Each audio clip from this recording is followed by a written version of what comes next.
uma corrida leve, porque, enfim, decidiu fazer isso, mas o foco é emagrecimento. Tem toda aquela questão da insulina, né, que a gente não... A questão de o pessoal, por exemplo, comer alguns carboidratos de alta carga glicêmica, isso a gente sabe que atrapalha o emagrecimento, enfim.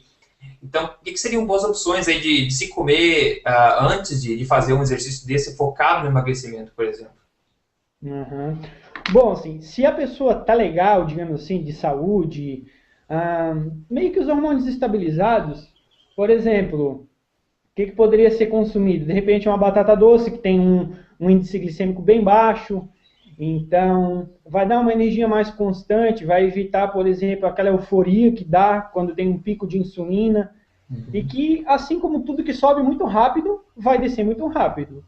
Então, por exemplo, assim, vou dar um exemplo ao contrário, por exemplo, uma banana bem madura, que já tem um índice glicêmico bem maior. Se a pessoa consumir isso, ela vai ter depois uma queda na insulina e, como consequência, ela vai ter uma perda de rendimento. E tudo isso vai afetar na qualidade do treino dela, porque ela não vai conseguir fazer com a intensidade que deveria fazer. E isso é Certo. bem importante. Então, esse tipo de alimento bom, carboidrato refinado no geral, carboidrato de alta carga glicêmica, eles acabam causando, então, uma oscilação meio que drástica na insulina no sangue, e isso vai tanto para cima quanto para baixo, né? Então, você acaba não tendo o nível estável de energia, que é o que você quer durante o exercício, eu acho, né? Exatamente. Manter assim num equilíbrio constante, digamos, seria o ideal, assim. O maior resultado se daria nesses momentos, assim, digamos. Ah, tá. Então, pelo que entendi, então a dica seria, então, de optar por alimentos, enfim, se você quer uma energia extra que seja durante o exercício, alimentos que sejam absorvidos de forma natural pelo corpo, ou seja, que não causem picos insulínicos. Exatamente. Tem até um colega meu nutricionista, ele estava falando da experiência que ele teve com uma atleta, onde ele dava uma refeição de alto índice glicêmico para ela antes do treino. E ela não estava se sentindo bem, não estava tendo aquele rendimento. Ele pensou assim: poxa, vou fazer o contrário do que a literatura está mandando, eu vou dar baixo índice glicêmico para ela. E ele observou que o rendimento dela aumentou, justamente porque não teve aquela descida assim na Uhum. energia. Foi uma coisa mais equilibrada, tranquila, assim.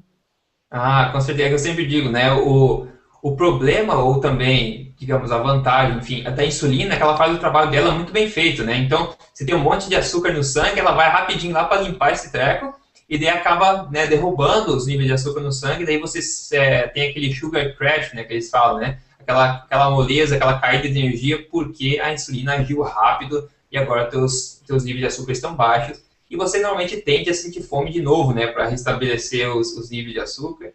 Daí você tende a comer outra porcaria que vai te prejudicar ainda mais, né? Que é o ciclo vicioso que a maioria das pessoas se encontram. Alto índice glicêmico, pico de insulina, dá uma caída, ela tem que comer alguma coisa porque ela está nervosa, porque ela precisa comer, e ela come alto, outra coisa de alto índice glicêmico de novo. E refeição após refeição no mesmo caminho.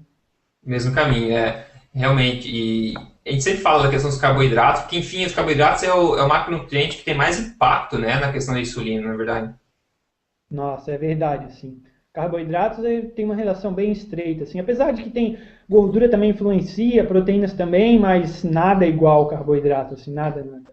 Não dá para comparar em termos de insulina, né? E vamos ver, para a pessoa que quer emagrecer, no pós-treino, né? Lembrando que o foco da pessoa que está exercitando, ela quer emagrecer, esse é o foco dela.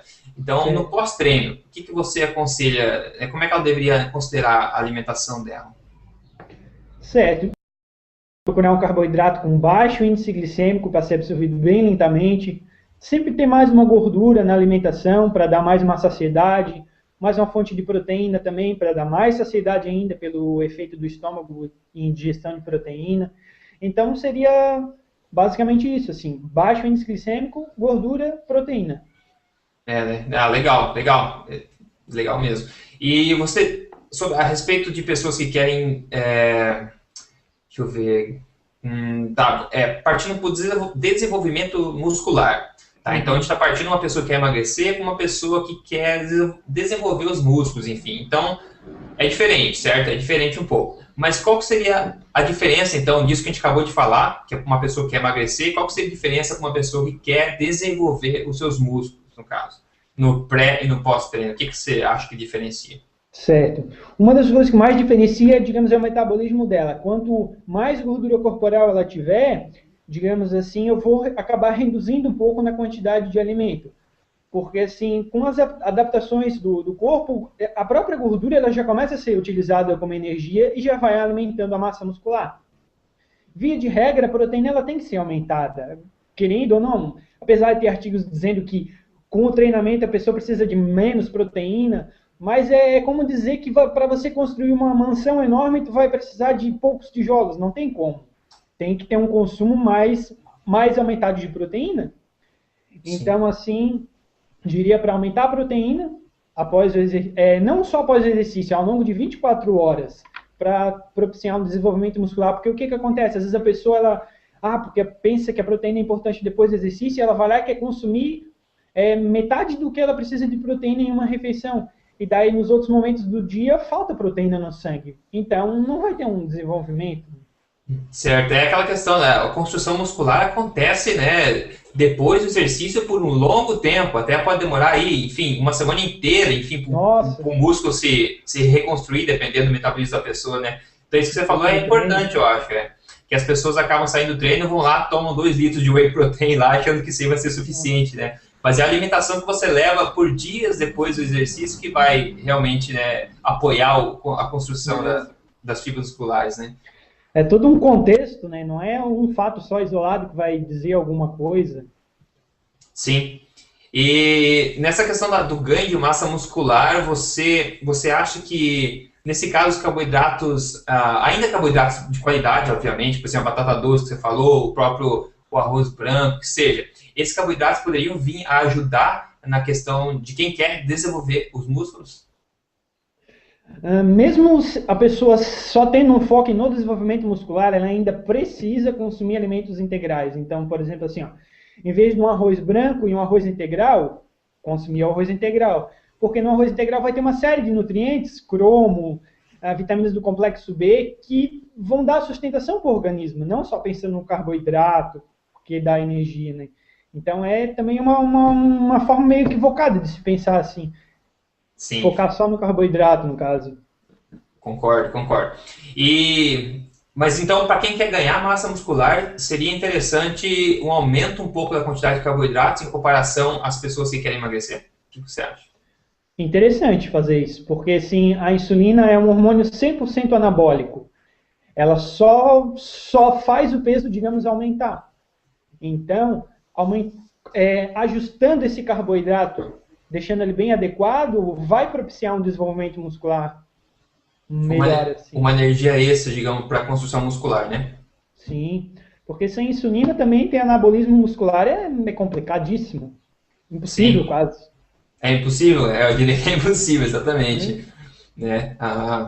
Interessante. Então a gente cobriu as duas partes, que são as pessoas que querem emagrecer e as pessoas que querem ganhar massa muscular, e a diferença. E perceba que as opções de carboidratos são sempre as mesmas, tá? Eu já vi conteúdos na internet, o pessoal falando que quer ganhar massa muscular, cara, não importa, se comer chocolate, comer o que quiser, tem que comer bastante, entendeu? Mas eu acho que as pessoas acabam não pensando muito com cuidado, né, nos efeitos de curto prazo e de longo prazo também na saúde, né? Enfim, você quer comer os alimentos que sejam mais densos de nutrientes, que podem apoiar, então, o seu desenvolvimento em todos os sentidos. E as opções de carboidratos que fazem isso são sempre as melhores. Você acabou de citar alguns, né? Que é a batata doce, por exemplo, o arroz integral. Bom, trigo, o pessoal vai perguntar trigo e pão. Eu sempre peço para evitar isso aí, porque tem questão do glúten, tem questão de nutriente, tem um monte de problema com a questão do trigo e cereais no geral. Mas ainda assim sobra para a gente um monte de outras opções, né? Mais adequadas de carboidratos, né? E até uma coisa muito interessante que você falou, isso de comer qualquer coisa, por exemplo, às vezes chocolate, tem muitas pessoas que pensam realmente, vou comer um chocolate. Sim. E sim, quando um alimento ele não é integral, ou, enfim, ele não vai ter magnésio. E o magnésio é um mineral que ele é muito importante em todas as reações químicas de produção de energia. E o que é essa produção de energia? É o ATP, que vai ser gerado dentro de todas as células para recuperar a fibra muscular. Se não tiver o magnésio do alimento, o corpo vai consumindo a reserva de magnésio, vai consumindo. Então, a tendência da pessoa é ficar cada vez mais deficiente de nutrientes. E isso vai dar a Ah, longo prazo um impacto extremamente prejudicial para a saúde. bem interessante, né? Então, assim, são pessoas que começam, apresentam câimbras ou tremores na musculatura, zumbido no ouvido, várias deficiências relacionadas com magnésio, porque ela só comia alimentos não integrais, refinados no caso. Refinado, pois é, cara, essa invenção da humanidade de refinar as coisas é um negócio impressionante, né? Claro que tiveram os motivos, enfim, mas enfim, a farinha, por exemplo, a farinha branca, né? É aquela mais fácil de ser estocada, enfim, o arroz branco, que ele é mais bonito que o arroz integral, ou seja, É, eles acabam tirando literalmente tudo que tem de bom e deixando só aquele carboidrato que a gente chama de vazio, né? Porque é só a energia em si, só a glicose ali escondida e mais nada, né? não tem mais nada de bom ali, nada. E até uma coisa que você falou, está no site ainda, que é você comenta que não se deve abrir mão do que se gosta de comer. E aí, nesse caso, as pessoas cometem grandes equívocos, que elas, por exemplo, assim, elas acreditam que devem comer um arroz branco, que devem comer um pão branco, porque isso é algo que é intrínseco e que faz parte de nós. Mas, assim, na verdade, foi um alimento totalmente modificado, né? Então, por exemplo, um chocolate, esses que na verdade não são nem chocolate, são uma papa de açúcar com um pouquinho de cacau. Isso não é um chocolate de verdade, digamos assim. Um chocolate de verdade, a pessoa coloca na boca, ela não vai conseguir comer uma barra de uma vez, porque é muito forte o gosto, né? Então Sim, houve tá acontecendo uma grande divergência entre o que é realmente um alimento e o que é um produto alimentício, digamos assim. isso. A tecnologia de hoje ficou expert, né, em criar alimentos, entre aspas, né, em transformar tudo que é real em uma pasta de açúcar ou uma pasta Nossa. de conservantes ou de produtos químicos, enfim, né? E se for ver a alimentação das pessoas, é isso, é de 5, 6 vezes no dia, aquela barrinha de cereal, aquele arrozinho, um Cara, pãozinho, é só carboidrato, só.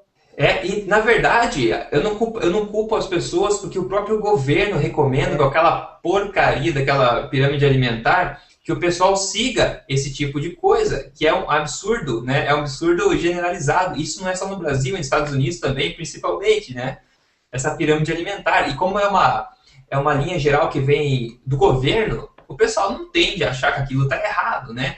Mas é só você olhar para, né, as estatísticas de obesidade, diabetes, síndrome metabólica, o gráfico continua subindo, cara. Ano a ano continua subindo, né? É Mas, verdade. E, por exemplo, assim, às vezes a pessoa vê uma recomendação da Organização Mundial da Saúde, isso como você falou, que vem lá de cima, né? Tá, mas assim, qual é a raiz? Da onde que vem isso? A recomendação, ela tem que ter uma base científica sólida para ser uma recomendação, e não assim um achismo, né? Por exemplo, exato. a recomendação de água, ingerir 2 litros. Por quê? Tem pessoas que se ingerir 1 litro de água, a urina dela já vai sair totalmente transparente, sinal de que ela já está saturada de água no corpo dela e que ela não precisa de mais água. Então, assim, foi criado assim que a recomendação é igual a uma lei. E é apenas uma coisa para a pessoa se basear, ter alguma noção. E aquela coisa que eu digo também, o nosso corpo, ele foi criado, enfim, ele tem vários sistemas que dizem pra gente quando a gente está com sede, né? Dizem pra gente quando a gente está com fome. Então, o próprio corpo tem mecanismos para nos manter vivos e saudáveis, certo? O problema que a gente faz com esses hábitos modernos, digamos, é esculhambar todos os nossos sistemas internos com esse monte de venenos que a gente está ingerindo todo dia. E a questão da sede que você falou é mais um exemplo disso. Eu acho que o corpo ele sabe muito bem quando você precisa ingerir líquido e quando você não precisa.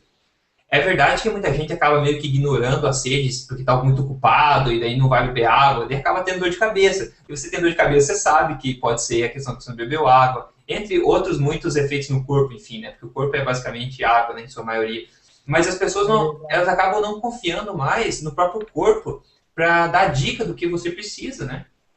Exatamente, porque o corpo fala, por exemplo, assim, um cabelo que está sempre caindo, uma dificuldade de enxergar à noite, enfim,